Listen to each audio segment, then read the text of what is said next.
Hey guys, welcome back to Coaster Brothers. Today, I will be sharing my experience at Seaworld San Diego, a SeaWorld amusement park located in San Diego, California. This is a pretty small scale theme park. It doesn't have many roller coasters. It actually only has 5. It has a B&M dive coaster, a Premier Ride Skyrocket 2, a Mock Rides family coaster. There are a couple of other coasters, but I won't be listing them all. And while this was supposed to be a full amusement park review, I am simply just going to be stating my weird experience at this park. Now, if you guys don't know, or if you guys didn't watch my videos, previous ones, I had a major California trip in April. The end of April, to be exact, where I visited 3 California amusement parks. I was supposed to go to 4, but Disneyland was booked, unfortunately. But I went to SeaWorld San Diego, Knott's Berry Farm, and Six Flags Magic Mountain. And at SeaWorld San Diego, I only had 1 day there, but that day was both thrilling and very, very strange. Now, this isn't the first weird experience I've had at a SeaWorld park. I've had a weird experience at Busch Gardens Williamsburg before, which is another SeaWorld park, and a weird experience at this park. But this is probably one of the weirdest experiences I've ever had at any amusement park I've been to. So let me start out with how the day began. So, the day began at 10 o'clock when I arrived at the amusement park. This was Easter Sunday, by the way, so it was empty at the park, luckily. There were still a couple of people there, but Emperor was a walk-on all day, which was awesome. So, that's how the day started out. I didn't think much of it. The first coaster was Electric Eel, which is the Skyrocket 2. It's not really that great of a coaster. It's your standard Premier Ride Skyrocket 2 with those awful comfort colors, so it's pretty painful. Then I headed over to Emperor to get my first ride on that. This is a solid B&M dive, and without this opening at SeaWorld, I would have never come here. This is the only reason I came, but there were a lot of other great coasters that I rode. So then I went on Journey to Atlantis, and that is where the first weird experience happened. Right at Journey to Atlantis. So while waiting in line for Journey to Atlantis, the ride ops weren't very reliable, as I would put it. They acted very strange, unprofessional, almost acting like they didn't know how to do their job. And they weren't like trainees or anything. They were experienced ride ops, as I could see, but they weren't really paying attention. The operations were horrible. They were sending out each boat in like 10 minutes. It was crazy, guys. I was waiting for literally an hour to get on to Journey to Atlantis, which was awful. Like, I'm not kidding. It was awful waiting that long. The ride ops did not know what they were doing. I don't remember too much from that. The main thing that I want to address is SeaWorld San Diego's loose article policy and how incompetent the ride operators were at enforcing this policy.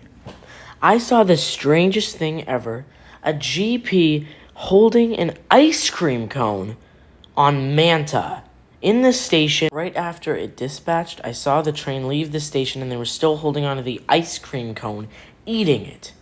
It was the stupidest thing ever, and the ride ops, you know what they did? They did absolutely nothing. And that same exact train valleyed mid-layout. It ended up getting stuck on that LSM launch for about an hour and a half, and then eventually they were able to start it back up again. But even while it was sitting on that LSM launch, people who apparently knew some of the riders on the ride, walked up to that fence and were throwing food up to them. They're throwing, like, their bags up to them, and water bottles, and, like, a burger. It was unreal. I thought I was dreaming. It was the weirdest thing. I talked to the employees about it. They said, "What's wrong with that?" Come on, guys. Come on. You don't see what's wrong with that? That's a hazard and stupid. Like, come on. Seriously. But guys, that's not it. That's not even close to the weirdest thing that happened. So get ready, because things get even weirder. You're probably thinking right now, how could things get weirder than that? Things get really, really, really weird. See this flamingo pit where they have all the flamingos?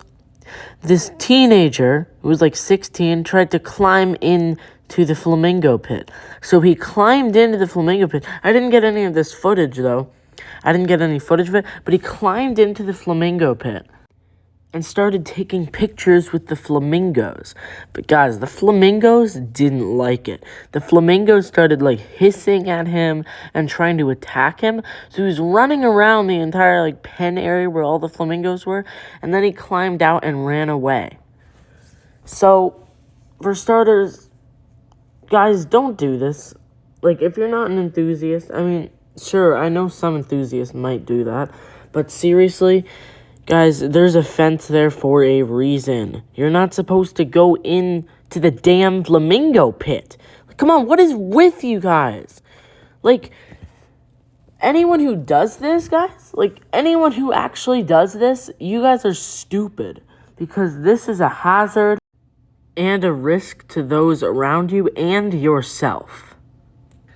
And these weird occurrences keep happening throughout the day. There was this Karen in line who was screaming at the operators because apparently she lifted out of her seat. Obviously, that's a GP. It's called airtime, Karen. Have you not heard of it? Even the GP know what airtime is. Like, come on. Like, you lift out of your seat. That's what airtime is. When you get airtime, that means you lift out of your seat. It's either ejector or floater. And this was for Manta. That turn after the first launch, the turn out of the launch, going under that bridge, you get a pop of airtime no matter where you are in the train. And apparently she was complaining about that. She said it's a safety hazard. Get your things right, Karen. And you know what the operator did? The operator actually believed her, which was the most ridiculous thing I had ever seen. I was supposed to go to the next ride, but I decided to stick around to see what would happen. So from what I could see, I was pretty far away, but from what I could see the operator talking to his manager about this airtime issue. So then they took the ride down for 20 minutes to investigate the issue. I just can't bear this, SeaWorld. Like, you gotta train your employees. You need to tell your employees what airtime is. Luckily, the issue was resolved because the manager's manager told them that that's fine. That's what you're supposed to get on roller coasters, and that is completely safe. But Karen threatened to sue SeaWorld. I mean, obviously, she's not gonna do it because that's like the stupidest thing to sue an amusement park for something like that. I mean, it was just so weird. Like, I know I've said that many times in this video, but I just can't get over this experience. It was one day at SeaWorld, and, I don't know, guys. It's just so confusing. Like, I was so confused. And that was just the middle of the day. More weird things happen. So you know the observation ride they have, where you go up to the top, you can see the entire park, the observation deck? Well, we got stuck. Halfway up, we got stuck, and the operator was making jokes about safety, which was freaking out the general public. I mean, obviously, I knew it wasn't going to happen, but he said, sorry, the strings broke. That is a direct quote from the operator, whose apparent name was Jason. I mean, like, this is kind of ridiculous. So the general public started freaking out. They were freaking out. They're like, oh my god, it's going to break. It took him 1 minute to say, it was a joke. It's not going to happen. I knew it wasn't going to happen, but they didn't. So that was at around 2:30. And it was actually a while until the next weird thing happened. It was about 3 hours. So at around 5 o'clock, I was going to get dinner at this pizza place. I can't remember what it is. I think it's the pizza place right next to Manta. I think it's actually called Manta's Pizza. I'm not sure, though. But things happen. While this had nothing to do with customer service, the general public were spreading these rumors to other people They're like, don't come to Six Flags. This is the worst Six Flags park I've ever been to. Can you not read the sign? You entered SeaWorld San Diego, not a Six Flags park. They thought they were at Six Flags. So they were like, are you having a fun day at Six Flags? And then they were spreading rumors about Manta having an accident. Apparently, they saw it when it valleyed, and they're spreading rumors to the staff saying that it crashed into another train, which is not what happened at all. So not only was this person spreading rumors to the staff, but the stupid thing is, the staff believed them. Now, I don't know what happened after that because I had to go to the next ride, but, I mean, I'm not sure what happened. I hope they didn't take it seriously, but these employees are believing all these lies and not doing their job right. It's just bad. So, I went on Manta next. After eating pizza, I went on Manta, and I got hit by a phone. Luckily not on my face, which would have been awful, but on that second launch, someone's phone came flying at me and hit my shoulder. So when I got off and told a ride operator, they said, tough luck. Just be glad it didn't hit your face. Are you serious, dude? Are you serious? I mean, I didn't want to be a Karen about it, but I went to go see management and customer service because I needed to get this addressed immediately. Luckily, the problem was resolved, and that employee got in some trouble. But they weren't enforcing the rules at all. I saw about 5 people holding their phones when the train dispatched multiple times, and I heard them ask the employees, is it okay if I film on the ride? Which it is if you have a GoPro strapped to your arm or wrist, but they asked if they could do it with their phone. And the employee said, yes, of course, do whatever you'd like. And that's the last experience I had that had to do with, like, loose articles and stuff. But about an hour before closing, I marathoned Emperor about 10 times in a row because I had nothing else to do and because it was a walk-on. Like, half the train was empty at some points. But my final ride, which you're viewing right now, I was filming it for my SeaWorld San Diego vlog. The link is in the description, by the way, if you want to go watch that. This was my final ride of the night. Even though the park was going to be open for an hour more, this was my final ride for one reason. And that was the employee banned me from... I know this doesn't sound real, guys, but the employee banned me from Emperor because of something I said. Basically, what happened was I was in the front row of Emperor, and there was absolutely no one in line for Emperor. So what happened was, when we entered the station again, there was no one in line for any row. So I asked the employee, can I just stay on? So he said, come here, buddy, come here. So I thought he was going to tell me something, and which he did. So he took me out to the exit and then started yelling at me, saying that I was being selfish because I had already gotten a ride, and saying that I was harassing him and trying to bend the rules.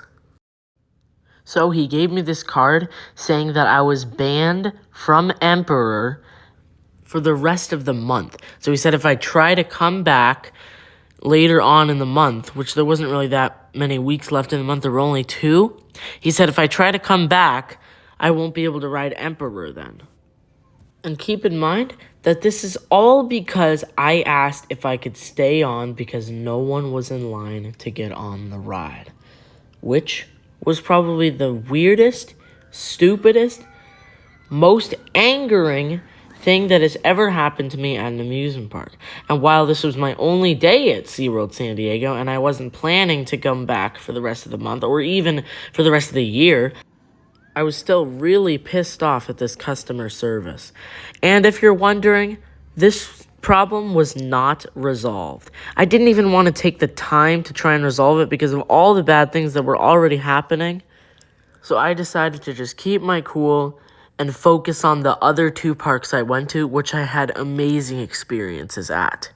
So that'll conclude my weird experience at SeaWorld San Diego. If I have to give a final rating to this park based on my experience, I would give it a 6. It has some good coasters, but not a very good collection. It really only has 2 good coasters, and the customer service is even worse than that of Six Flags. So, it has a good collection, really only 2. It has a good top 2, but the rest of the coasters aren't really that good.